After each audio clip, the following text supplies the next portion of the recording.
사랑하는 여러분, 혹시 가시고기와 우렁에 관한 이야기를 들어보신 적이 계십니까? 가시고기는 산란기에 암컷이 알을 낳고 떠나면 순놈이 알이 부화될 때까지 신선한 공기를 제공하고 침입자를 막기 위해 최선을 다하다가 새끼들이 둥지를 떠날 때 생을 마감하는 작은 물고기입니다. 그러니까 끝까지 자기 새끼들을 지키는 거예요. 가족을 위해 수고하다 조용히 한 세상을 마감하는 우리 아버지들의 모습을 상징한다고 할 수 있습니다. 그런가 하면 우렁이는 제 몸에다가 알을 낳으며 새끼들은 이 어미의 살을 파먹으며 성장한다고 합니다. 한 점의 살도 남김없이 새끼들에게 자신의 온몸을 먹이로 주고 빈 껍데기가 되어 조용히 물에 떠내려 갑니다. 그게 우렁이라는 거예요. 모든 것을 다 남김없이 내어주는 어머니의 사랑, 희생을 상징하는 것입니다. 이렇듯 여러분, 작은 동물들 사이에도 부모님의 사랑은 귀하고 아름다운데 하물며 우리들을 위해 한평생 자식들을 보호하고 울타리가 되어주는 아버지의 희생과 제 살을 깎아 먹여서라도 자식들을 돌보는 어머니의 사랑과 희생을 무엇으로 다 표현할 수 있겠습니까? 오늘은 어버이 주일입니다. 저는 1년 365일 늘 설교하지만 목사로서 제일 가슴 아플 때, 제일 설교하기 힘든 날이 오늘입니다. 제가 불효자이기 때문입니다. 제가 목회한다고 너무 바쁘게 살아서 어머님을 제대로 모시지 못한 제 자신이 후회가 되기 때문에 가슴이 메어지는 것입니다. 그렇다면 여러분, 이 귀한 부모님들을 오늘 우리들이 어떻게 공경하고 어떻게 효도해야 할까요? 성경에는 분명히 가르치고 있습니다. 첫째로, 내 부모의 말씀을 잘 들으라는 것입니다. 효도는 잘 듣는 데서부터 출발하는 거예요. 오늘 본문 잠언 1장에서 8절에서 9절을 다 같이 다시 한번 읽겠습니다. 시작. 내 아들아, 내 아비의 훈계를 들으며 내 어미의 법을 떠나지 말라. 이는 내 머리에 아름다운 관이 내 목에 금사슬이니라. 당시의 가정의 제사장은 아버지였습니다. 아버지가 가르치는 말씀은 곧 성경이었고 설교였습니다. 그래서 자녀들은 온전히 부모의 교훈을 마땅히 잘 들어야 합니다. 귀찮아도 싫어도 우리는 부모의 말씀을 잘 들어야 합니다. 그게 부모 공경의 시작입니다. 저도 오늘 아침에 지난 10년간 모셨던 어머니 약 1년 전에 세상을 떠나시고 천국 가시고 오늘 교회로 새벽에 나오는데 어머니의 빈방을 봤습니다. 제가 새벽 기도 나오면 늘 저한테 말씀하셨어요. 아들 목사님, 차 조심하고 교인들 사랑하고 설교 조금 잘하고 길게 하지 말라고 맨날 한두 번도 아니지 매일 새벽마다 얘기하시니까 제가 어떤 데는 짜증내. 됐어요 엄마, 그만하세요, 목사인데. 이럴 때가 참 많았습니다. 근데 그 잔소리가 얼마나 그리운지 모릅니다. 여러분, 부모님은 언제나 우리를 기다려주지 않습니다. 우리는 이렇게 말하잖아요. 형편되면, 여유가 되면, 내가 잘 되면 그때 잘 모시겠습니다. 아니요, 기다려주지 않아요. 형편이 안 돼도, 시간이 없어도, 여유가 없어도 마땅히 부모님을 잘 섬겨야 합니다. 두 번째로 내 부모를 순종하고 공경하라고 말씀합니다. 에베소서 6장 1절을 한번 보십시오. 시작.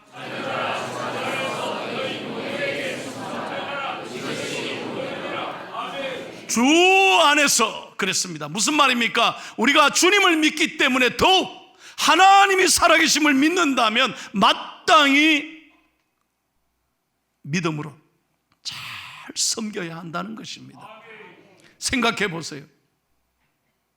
보이지 않는 하나님을 사랑하고 섬긴다 하면서 어떻게 보이는 부모님을 사랑하지 못합니까?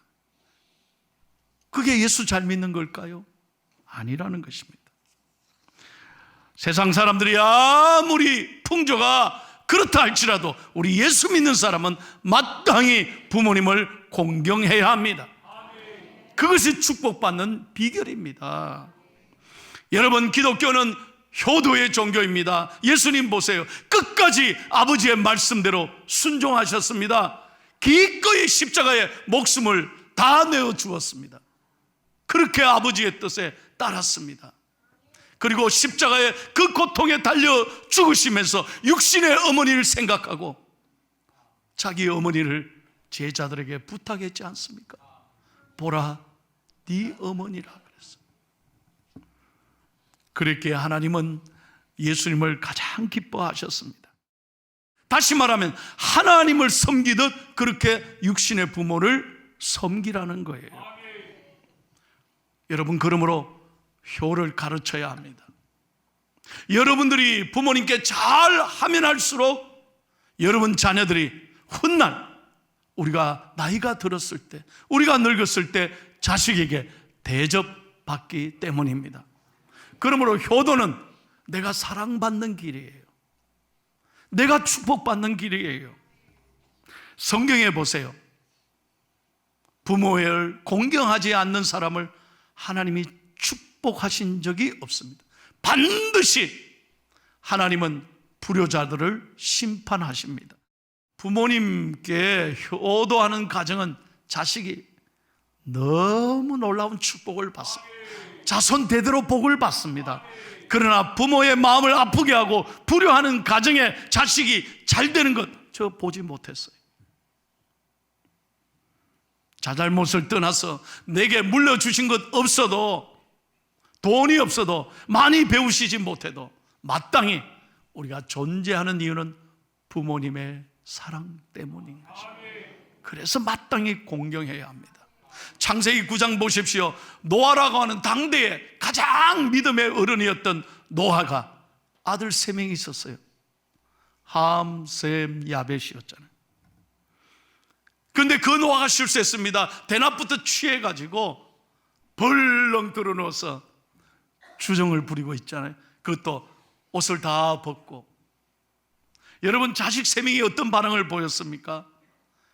함은 온 동네 떠다니면서 아버지를 욕했습니다. 아버지를 비난했습니다. 발설했습니다. 그런가 셈과 야벳은 달랐습니다. 조용히 아버지의 허물을 덮어줬습니다. 여러분, 성경에 보세요. 그 셈과 야벳의 후손에게서 메시아가 오셨습니다. 그 가문이 복을 받았어요. 그러나 성경에 보세요. 아버지를 다니면서 욕한 그 아들, 그 자식 대대로는 하나님의 저주를 받았습니다. 나에게 잘해준 거 없어도, 물려준 거 없어도 마땅히 우리는 부모를 공경하고 사랑해야 합니다. 사람이 늙으면 3가지 서글픔이 있다고 합니다. 첫째로 아픈 데가 참 많습니다. 경상도 말로 온 전신이 다 쑤시는 거예요. 여러분, 나이가 들면 들어보세요. 제일부터 다리에 힘부터 빠집니다. 무릎이 그렇게 아파요. 제대로 못 걸으시잖아요. 그래서 힘이 위로부터 쭉 빠지기 시작합니다. 허리에 힘이 없어지죠. 점점 힘이 빠지는 게 위로 올라오는 거예요. 마지막, 그래도 말이라도 하시는 것을 감사하기를 축복합니다. 여러분, 말하실 때, 잔소리 하실 때가 좋은 줄 아세요? 아직 건강하시다는 거예요. 이 말수가 줄어들면 오래 못 사는 거예요. 그래서 여러분 언제나 온몸이 아프신 어머니에게 자주 안부를 부모님께 물어봐야 합니다. 아픈 곳이 없는지 자주 관심을 가져야 합니다. 둘째로, 나이가 들면 외로움을 잘 타십니다. 우리가 다 알잖아요. 젊었을 때는 얼마나 바쁩니까? 그러나 은퇴하면, 나이가 들면 한가해집니다. 만나는 사람이 줄어듭니다. 하루 종일 얼마나 외로운지 모릅니다. 원로와 목사님들, 은퇴 목사님과 제가 식사를 종종 대접하고 얘기를 나눠보면 그런 말씀에, 손 목사 그거 알아? 뭐예요? 내가 목회할 때는 하루에 200통 이상 전화 오는데 지금은 하루 3통 딱 전화 온대. 그것도 첫 번째 전화는 여론조사하는 전화가 온다. 두 번째 전화는 뭐냐? 잘못 걸려온 전화래요. 세 번째가 마누라 전화하는데, 부인 전화인데 뭐라고 묻느냐? 오늘 저녁 먹고 오느냐 안 오느냐? 그 확인 전화라는 거예요. 하루 딱 3통 온다는 거예요. 근데 그것이 그렇게 반갑더라는 거예요. 잘못 걸려온 전화도 그렇게 반갑더라는 거예요. 해는 져서 어두운데 찾아오는 사람 하나 없고, 그게 원로 목사님, 은퇴하신 목사님, 그 마음이 아닌가 생각해 봅니다. 우리들이 자식들이 자주 찾아뵙지 못한다 하더라도 여러분, 그래도 최소한 대한민국이 얼마나 좋습니까? 최소한 어디 가더라도 전화가 잘 터지잖아요. 전화 드릴 수 있잖아요. 자주 안부를 물을 수 있잖아요. 저는 미국에서 17년을 목회하면서 우리 어머니가요, 이 전화기를 드려도 카톡 할 줄을 알아야 되지. 뭐 페이스톡이 뭐가 소용있어요? 그거 아예 안 하시는데. 그래서 꼭 전화는 국제전화로 해야만 했습니다. 그래서 집전화로 해서 엄마 바꿔달라고. 그러면 우리 어머니는 딱 3마디 했어요. 아들아 잘 있나? 두 번째 말이 아는 애들 잘 있나? 그거예요. 세 번째, 됐다 끊어라. 돈 많이 나간다.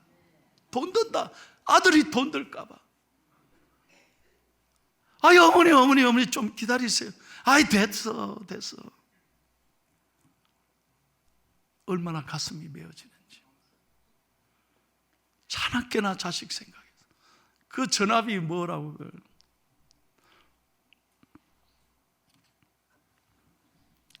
그게 부모님 마음인가 봅니다. 사랑하는 여러분, 자주 문안 들으시고 자주 자녀들의 목소리를 들려주십시오. 이것이 효도인 거예요. 세 번째로, 나이가 들면 배고픔을 참 많이 느낍니다. 모든 기능이 약해지잖아요. 마음뿐이지 많이 잡수실 수가 없어요. 입맛도 예전 같지 않잖아요. 더구나 많이 잡수시면 탈이 납니다. 그래서 자주 시장기를 느끼기 때문에 한 번씩 조금씩 그저 좋아하시는 과일, 그저 좋아하시는 간식을 자주 드실 수 있도록 우리가 늘 챙겨 드려야 합니다. 얼마 전에 제가 주례한 부부가 저에게 인사하러 왔습니다. 결혼한 지 3년쯤 지났습니다. 저는 결혼을 주례할 때요, 설교 시간에 서약을 받기 전에 꼭 이렇게 묻습니다. 다짐을 합니다. 두 분이 오늘 존재하는 이유는 첫째 하나님의 은혜요, 둘째는 부모의 사랑이다. 이거 절대로 잊지 마라. 그러면 아멘 해요. 그러면 내가 확실하게 묻는다. 오늘부터 여러분은 결혼해서 양가 부모님에게 자주 전화를 해서 문안을 해라. 문자도 자주 드리라고. 그러면 아멘 하거든요. 그런데 한마디 더 합니다. 이제부터 문자만 드리지 말고 물자를 드려라. 아멘 안 하면 내 주례 안 한다 그럽니다. 그러면 아멘 해요. 그렇죠? 그게 진짜 효도 아니겠어요? 제가 3년 결혼 지난 이 부부가 와서 인사할 때 제가 물었습니다. 내가 주례할 때 생각나지? 그러니까 예. 어떻게 잘 드려 그랬어요. 그러니까 이 며느리가 하는 말이 그래요. 목사님 말씀대로 10의 1은 하나님께 드리고 10의 1은 부모님께 드려요. 깜짝 놀랐습니다. 그 10의 1을 하는 거예요. 10의 1은 하나님께, 10의 1은 양가 부모님께 똑같이 나눠서 드린다. 그래서 또 물었어요. 그랬더니 어때? 어렵지 않아 생활이? 그러니까 아니요, 우리 남편이 승진했어요. 잘 됐다는 거예요.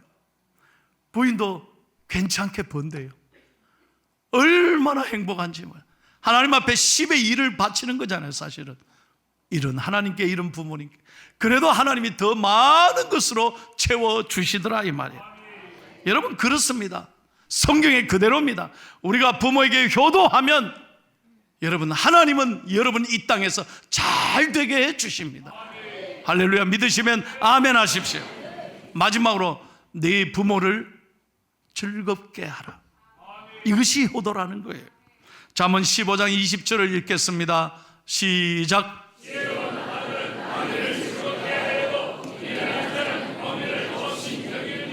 아멘. 부모를 즐겁게 여기십시오. 기쁘게 해드리십시오. 설교를 준비하면서 이 글을 읽고 참 많이 울었습니다. 일본 어머니의 이야기입니다. 이 어머니가 홀로 되어서 어린 두 아들을 키웁니다. 장사하면서 두 아들을 키웠는데 하루 종일 바깥에서 일하고 돌아오니까 집 쪽에서, 집 방향에서 불이 나더래요. 순간 집 가면서 아, 이거 우리 집 아닌가 막 뛰어갔더니 아닌가 다를까 자기 집이 불타고 있는 거예요. 잠자고 있는 두 아들이 생각났습니다. 뭐 다른 생각할 필요 없어요. 아들 이름을 부르면서 그 불길에 뛰어들어갔습니다. 이불을 두 아들을 감싸서 자신이 어떻게 되든 상관없이 이불로 두 아들을 콱 감싸서 탈출했습니다. 아들은 어머니의 희생으로 하나도 안 다치고 둘이 다 살았습니다. 그런데 어머니가 온몸에 화상을 입고 다리를 절게 되었습니다. 장애인이 된 거예요. 어머니는 거지가 되어 구걸하면서 두 아들을 키웠답니다. 일도 못하니까. 그런데 놀랍게도 어머니의 이 사랑과 희생 덕분에 큰아들은요, 여러분 놀라지 마세요, 동경대학에 수석 입학, 수석 졸업을 했어요. 둘째 아들은 와세다 대학에 수석 입학, 수석 졸업을 했어요. 얼마나 자랑스럽어요. 이 어머니가 너무너무 감사해서 한 번도 가보지 않은 그 대학에 졸업식 날 아들을 한번 보기 위해서 그 거지 어머니가 온몸에 냄새가 나고 거지 차림에 무슨 옷이 있습니까? 그래도 한번 멀리서 아들이라도 보고 싶어서 동경대학을 갔습니다. 가니까 그 대학에 처음 가보니 뭐 어디로 가야 될지, 졸업식 어디 사는지 모르니까 수의실에 이래 들어가서 물으니까 수의 아저씨가 난감한 채 어떻게 할 줄을 모르는 거예요. 그때 그 멀리서 큰아들이 봤습니다. 엄마인 거예요. 수의실에 연락을 했습니다. 아저씨, 만약에 나를 찾으면 이런 사람 없다고 해주세요. 그런 모습으로 졸업식에 참여할까 봐 이 아들은 너무 창피했던 거예요. 수석 졸업자로 연설하게 돼 있는데 그런 어머니가 그런 모습으로 찾아왔을 때 자기의 큰 손해를 입을까 봐, 이제 큰 회사에 취업이 예정되어 있는데 한순간에 모든 걸 놓칠까 봐 그런 사람 모른다고 하라고. 그 말을 듣자 어머니는 직감하잖아요. 말없이 수의실에 돌아서 교문을 떠납니다. 어머니는 죽고 싶었습니다. 인생의 한순간이 무너지는 것 같았습니다. 그런데 엄마의 마음이 죽기 전에 둘째 아들 한 번만 더 보고 가야지. 며칠 뒤에 와세다 대학 졸업식에 갔습니다. 차마 들어가지 못하고 큰아들처럼 그렇게 쫓겨나갈까봐 말은 못하고 교문에서 밖에서 왔다 갔다 하는 거예요. 이걸 어떻게 해. 그런데 멀리서 둘째 아들이 본 거예요. 근데 둘째 아들은 달라요. 엄마! 그러면서 막 뛰어오는 거예요. 깜짝 놀랐어요. 그 엄마를 딱 업어요. 왜 이래? 엄마, 가자. 고마워, 와줘서 고마워하더니 졸업식장으로 엄마를 업고 들어가는 거예요. 그러더니 엄마를 귀빈석 제일 좋은 자리에 여기 앉으시라고. 주위에 있는 모든 VIP들이 놀랐어요. 저분이 누군가. 얼마나 냄새나고 초췌한 어머니였지만 좋은 데 앉혀드렸어요. 그리고 그가 졸업 금메달을 받고 졸업 연설을 하면서, 여러분 죄송하지만 저기 계신 저분이 제 어머니입니다. 어머니의 사랑이 없었다면 저는 오늘 없었습니다. 저희들 때문에 어머니는 평생 고생하고 그 불길에서 저를 구해주시고 오늘 이 자리에 있게 하셨어요. 저는 어머니의 사랑을 평생 잊지 못합니다. 그 금메달을 내려가서 어머니에게 끌어드려요. 그랬을 때 온 교수님과 학생들과 그 자리에 참여한 모든 손님들이 기립박수를 합니다. 그 모자에게 뜨거운 사랑의 박수를 보낸 거죠. 여러분, 이게 일본 전역에 보도가 됐습니다. 어떻게 된지 아세요?